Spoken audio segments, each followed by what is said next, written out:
तो good morning friends, hello hi नमस्ते। भलर अच्छा तो समस्ते मुझे स्वागत हो गोटे नुआ ब्लॉग। बहुत दिन है ब्लॉग आसुनी कि शॉर्ट्स भी पड़ूनी। कहीं पड़ूनी वीडियो रे लास्ट पर्यंत रुहतु, मु सबू कथा कहबी। आउ एबे मु कोठी अच्छी, एबे मु भुवनेश्वर नाही, एबे मु अच्छी मो निज घरे। मो निज घर माने मो गाँ को आसची। कहीं आसची मु कहूची कहीं मोर बहुत दिन है ज्वर होता माने देह खराब होता। यहाँ मो घर इड़ा आमर दांड एपटे आमर बारियाड़ जो मैंने जान बारीपट घर। मु हाउस टूर तो कर पारिनी, आउ के गोटे आपको करदेवी। तो यहाँ हूँ आम बारी, यहाँ फूल गछ लगी मटी रे, आउ एमती अच्छी आउपटू बारियाड़ अच्छे। तो जिनस हूँ कौन ना थी भुवनेश्वर जो मत होता ज्वर, तो 3-4 दिन ज्वर है। मुझे भाविली नॉर्मल ज्वर हो मेडिसिन वगैरह खाइली किंतु ज्वर कमिलानी। एबे किंतु मत ज्वर रू हो जाए जॉन्डिस, देखुथे येलो पड़ी आखि दीटा। तो मत मो देहर भी गामुछा अच्छी, सार्ट पिंधा दौना कहीं मो देह हाथ सबू येलो पड़ जाइए। तो जिनस हूँ कि बहुत दिन है तो मु ब्लॉग्स आउ शॉर्ट्स पके पानी एडिट करने मत बल पाऊन कहीं धीरे धीरे मोर खाଇବା बंद हो जाए। मु किसी खाऊनी माने खाଇବା मेन कथा हूँ मैं जहाँ खाऊँ बांती हो जाऊँ। तो घर को आसी सब बॉइल्ड फूड वगैरह खाया कहते डॉक्टर। तो बिना तेल बिना मसला आम घर रोषे हो बिना तेल बिना मसला केमी मु खाऊँ आ कौन रोषे होजे आमे आज पूरा मु आपको लास्ट पर्यंत देखी। मोर हो बिना तेल उपमा हाथरा खाली देखियो खाली कोबी पानी जीरा आ ग्रीन मटर पड़िबो। ग्रीन मटर पड़िबो नहीं पक पड़ुथला जे आज पड़िबो। तेल अधिका दरकार, टमाटर ये पकेबा, पियाज पकोउनी किछि पकोउनी कारण भाजिया को दरकार ना तेल। एडा हो मोर ब्रेकफास्ट। आइडे भात बसछि, भात पानी बसछि। आ भात रे आज कोन हो गलो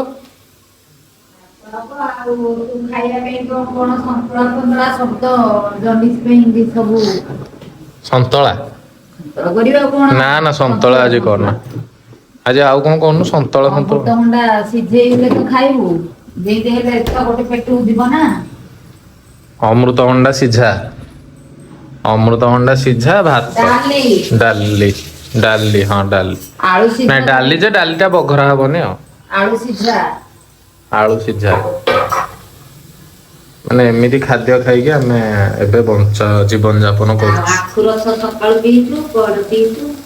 मो मामा कहूँ आखु रस पीचु पड़ पीछे हौ एमती भी खाया पड़ो ना।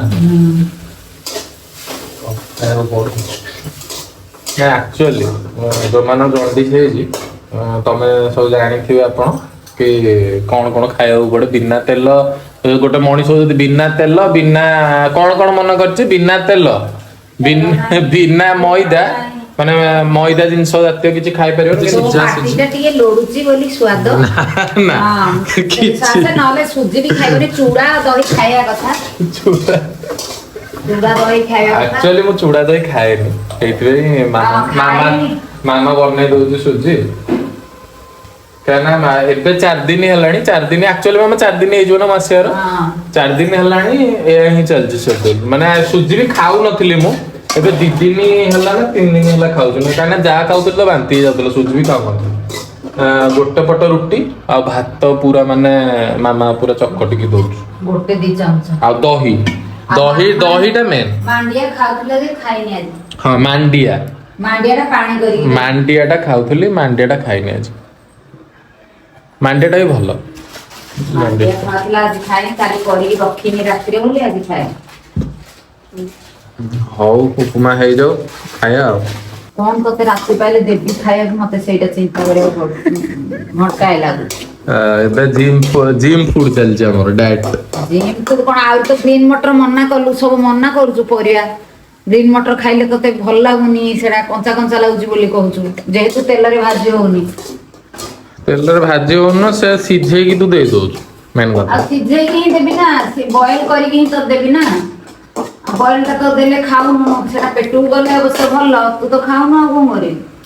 ତତେ ତ ଦବାକୁ ମତେ ଏବେ ବହୁତ ଇଏ ରହିଲାଣି ଏଇଟା ଖାଇବିନି ସେଇଟା ଖାଇବିନି ସେଇଟା ଖାଇବିନି କଣ ଦେବି ଆଉ ମୁଁ ଦେବି ବୋଲି ମୁଁ କହିଲି ଚୁଡ଼ା ଟିକେ ଦହି ଟିକେ ଖାଇଦେ। ଚୁଡ଼ା ଦହି ଖାଇବିନି ଚୁଡ଼ା ଦହି ଖାଇନି ପେଟ ଥଣ୍ଡା ବସ ଚୁଡ଼ା ଦହି ମୁଁ କେବେ ଖାଇନି ଆଉ ସାଙ୍ଗେ ସାଙ୍ଗେ ଖାଇଦେବି। ଆରେ ଖାଇନି ବୋଲି ଖାଇବାକୁ ପଡିବ ନା ଯୋଉଟା ଯେମିତି ଖାଇନି ମୁଁ ଖାଇବିନି ଏମିତି କହିଲେ ହବନି। ହଉ ମାମା ମୋର ରୋଷେଇ କରୁ ଆଉ ଉପମା ହେଲେ ଆମେ ଖାଇବା। ହଁ ପୁଣି ରୋଷେଇ ସରିଲା ପରେ ତାକୁ ଥଣ୍ଡା ହବ ଥଣ୍ଡା କରିକି ମତେ ଦିଆହଉଛି କାହିଁକିନା ମୁଁ ଗରମ ଖାଇବିନି। ଗରମ ଖାଇଲେ ବଡି ଆହୁରି ହିଟ୍ ହବ। ତ ସିଏ କଣ କରୁଛି ନା କଣ କରୁଛୁ ଲୋ ପାଣି ଭିତରେ ପକେଇକି ଉପମା ଟା ଦଉଛୁ ନା। ନା ନା ମାନେ ପାଣି ଭିତରେ ଥାଳିଆ ଟା ବୁଡେଇକି ଯେମିତି ଛୋଟ ଛୁଆ ମାନଙ୍କୁ ଆପଣ ମାନେ ଦେଖିଥିବେ ଛୋଟ ଛୁଆ ମାନଙ୍କୁ ଦିଅନ୍ତି ପାଣି ଏଇ ମାନେ ଏଇ ବେଲାରେ ପକେଇ ଦଉଛି ଉପମା ପକେଇ ଟପରେ ଭସେଇକି ତାକୁ ଥଣ୍ଡା କରିକି ଦଉଛି। ଦେଖୁନାହାନ୍ତି କଲର ଦେଖନ୍ତୁ ଉପମାର କଲର ତ କିଛି ନାହିଁ ମୁଁ ଆପଣଙ୍କୁ ଦେଖଉଛି। ଦେଖନ୍ତୁ କିଛି ନାହିଁ ଖାଲି ପାଣି ଦେଖନ୍ତୁ। ଖାଲି ପାଣିରେ ଭଜା ହଉଛି। ନାଇଁ ଆଗକୁ ବି ଯେମିତି ଜଙ୍କ ଫୁଡ ଗୁଡା ଆସିଲାଣି ପ୍ରାୟ ମୋର ଯେମିତି ହେଇଛି ସେମିତି ଆଗରୁ ବି ଭୁବନେଶ୍ୱରରେ ସମସ୍ତ ହଁ ଡକ୍ଟର କହିଛନ୍ତି ଯେ କୋଉଥିପାଇଁ ହେଇଛି ମାମା କଣ୍ଟାମିନେଟେଡ ଫୁଡ କଣ୍ଟାମିନେଟେଡ ୱାଟର। ଭୁବନେଶ୍ୱରରେ ଯେତିକି ମାଲିକ ଅଛନ୍ତି ତାଙ୍କର କାମ କଣ କରୁଛନ୍ତି ନା ସେ ଟାଙ୍କି ସଫା କରୁନାହାନ୍ତି। ସତ ନା କଣ ଆମେ କେହି କରୁନାହାନ୍ତି କୌଣସି ମାଲିକ କରୁନାହାନ୍ତି ତ ଟାଉନ ଯୋଉମାନେ ଡାଇରେକ୍ଟ ପାଣି ପିଉଛନ୍ତି ମାନେ ମୁଁ ବି ପିଉଛି ମାମା ଜାଣିଛି ଡାଇରେକ୍ଟ ପାଣି ଯୋଉମାନେ ସବୁ ପିଉଛନ୍ତି ତାଙ୍କର ସବୁ ଏଇ ପରିସ୍ଥିତି। ତାପରେ ତେଲ ମସଲା ବାହାର ଖାଦ୍ୟ ଖାଇଲୁ ରୋଷେଇ କଲୁ। କାହିଁକିନା ମୋର ଅଫିସ ଯେହେତୁ ଥିଲା ଜାଣିଥିବେ ଆପଣ ମାନେ ଅଫିସରେ କାମ କରୁଥିଲି ତ ଅଫିସରେ ଯେତିକି ସମୟ ମୁଁ ରହୁଥିଲି ସେତିକି ସମୟରେ ମୋର ଟିକେ ଲେଟ୍ ହଉଥିଲା ଖାଇବା। 3:30 ପାଖାପାଖି ଖାଉଥିଲି କିନ୍ତୁ ଖାଉଥିଲି ହୋଟେଲରେ ମାନେ ଡେଲି ଚିକେନ ଭାତ ନା ମାମା ଡେଲି ମୋର ଥିଲା ମନା କଲା ଡେଲି ସେଡ୍ୟୁଲ ମୋର ଥିଲା ଚିକେନ ଭାତ ଆଉ ଆଜି ମୁଁ ଖାଇକି ନ ଗାଧେଇ ତ ଡେଲି ଯୋଉ ମଣିଷ ଚିକେନ ଭାତ ଖାଉଥିଲା ହଁ ପାଣି ପକେଇଥିଲି ବା ଯୋଉ ମଣିଷ ଡେଲି ଚିକେନ ଭାତ ଖାଉଥିଲା ଆଜି ସେ ଖାଉଛି କଣ ନା ସିଝା ପାଣି ବାଲା ଉପମା। ଖାଲି ସିଝା ତ ଆଉ କିଛି ତ ନାହିଁ। ଆପଣ ମାନେ ବି ଡେଲି ଯୋଉ ଚିକେନ ଭାତ ଖାଉଛନ୍ତି ତାହେଲେ ଏମିତି ଖାଇବାକୁ ପଡିବ ଦିନେ ନା ଦିନେ। ତେଣୁକରି ସତର୍କ ଆଗରୁ ହେଇଯାଆନ୍ତୁ। ହଁ ତେଲ ମସଲା କାହିଁକିନା ମୋ ପାଟି ବି ଏବେ ଟିକେ ମାନେ ଯେତେବେଳେ ଆମ ଘରକୁ କାଲିର ମ୍ୟାଟର କହୁଛି ଗୋଟେ ମଜାଳିଆ ମ୍ୟାଟର ବାବା ଆଣିଥିଲେ ମାମା ପାଇଁ 5ଟା ବରା ଆଣିଥିଲେ। ତ ଆମର ଏଠି ଭଲ ବରା କରା ହୁଏ ନୟାଗଡ଼ରେ ପୁର ବରା ଭଲ ହୁଏ ବାସ୍ନା ଭଲ ହୁଏ ତ ବାସ୍ନା ବହୁତ ଜୋରରେ ଭଲ ହଉଥିଲା ହେଲା ତ ମାମାଙ୍କୁ ମୁଁ କହିଲି କି ତୁ ଯଦି ଖାଇବୁ ଖା ଏଇ ରଖେ ନା ଏଠି ମୋ ପାଖରେ। କାହିଁକିନା ଏବେ ନା ଗୋଟେ ମଣିଷକୁ ଆପଣ ମାନେ ଜାଣିଥିବେ ଖାଇବାର ସଉକ ଯାହାକୁ ଥାଏ ମୋର ଖାଇବାର ଏତେ ସଉକ ନାହିଁ ନାଇଁ ମାମା ନା ସଉକ ନାହିଁ କିନ୍ତୁ ମୁଁ ବାହାର ଜିନିଷ ଅଧିକ ଖାଏ।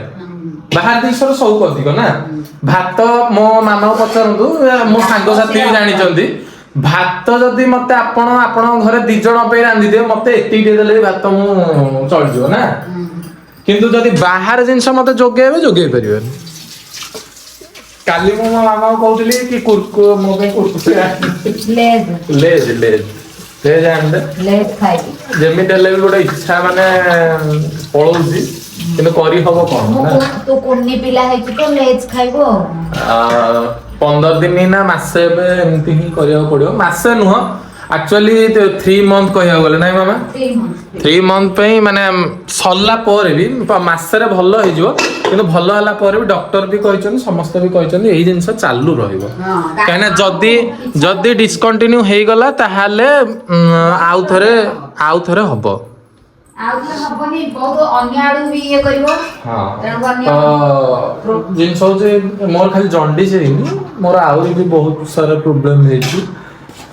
ତ ଏଠି ଆମର ଉପମା ପଡିଯାଇଛି ମାନେ ସୁଜି ଏବେ ପଡିଯାଇଛି ଭଜା ସୁଜି ପାଣି ମାମା କରିଦେଇଛି ଏଇଥିପାଇଁ ଯେ ମୁଁ ଯେହେତୁ ଖାଇବିନି ଆଉ କିଛି ଆ ସହିତ ତରକାରୀ ଖାଇବିନି ଆପଣ ମାନେ ଉପମା ସହିତ ତରକାରୀ ଘୁଗୁନି ଆଳୁଦମ କିଛି ଖାଉଥିବେ ତ ମୁଁ କିଛି ଖାଇବିନି ତ ଏଇଟାକୁ ଏମିତି ପୁରା ପାଣିଆ କରିଦେଲେ ତାକୁ ପୁରା ଲହରିଆ ଟାଇପ୍ର କରିକି ମୋତେ ଦବ, ଯେଉଁଟାକି ତରକାରୀ ୱିଥ୍ ଉପମା ଦୁଇଟାକୁ ହେଇଯିବ, ଆଉ ମୁଁ ଖାଇପାରିବି ଇଜିରେ। ଆପଣମାନେ ବି ଘରେ ଟ୍ରାଏ କରନ୍ତୁ, ଏଇଟା ଭଲ ଲାଗୁଛି, ଟେଷ୍ଟ ପ୍ରକୃତରେ ବଢ଼ିଆ ଅଛି। କାହିଁକିନା ମୁଁ ମୁଁ ଏବେ 2 ଦିନ ହେଲାଣି ଏହାକୁ ଖାଉଛି, ଟେଷ୍ଟ ଭଲ ଅଛି।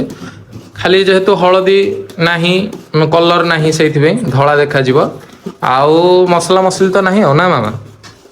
ମସଲା ମସଲି ନାହିଁ, ହଳଦୀ ନାହିଁ, ମସଲା ମସଲି ନାହିଁ, ତ ସେଇଥିପାଇଁ ଏମିତି ହିଁ ଦେଖାଯିବ। ଆଉ ଏଇଟା ଦେଖିବାଟା ବି ଅଡ୍, କିନ୍ତୁ ଦେଖନ୍ତୁ ଧୀରେ ଧୀରେ ଆକୁ ବହଳିଆ ହେଇ ଆସିଲାଣି। ଆକୁ ଏମିତି ଘାଣ୍ଟି ଘାଣ୍ଟି ଘାଣ୍ଟି ଘାଣ୍ଟି ମୋ ମାମା ପୁରା ତାକୁ ତରକାରୀ ଟାଇପ୍ର କରିବ। ତରକାରୀ ଟାଇପ୍ର କଲେ ଖାଇବାକୁ ଟିକେ ଭଲ ଲାଗିବ।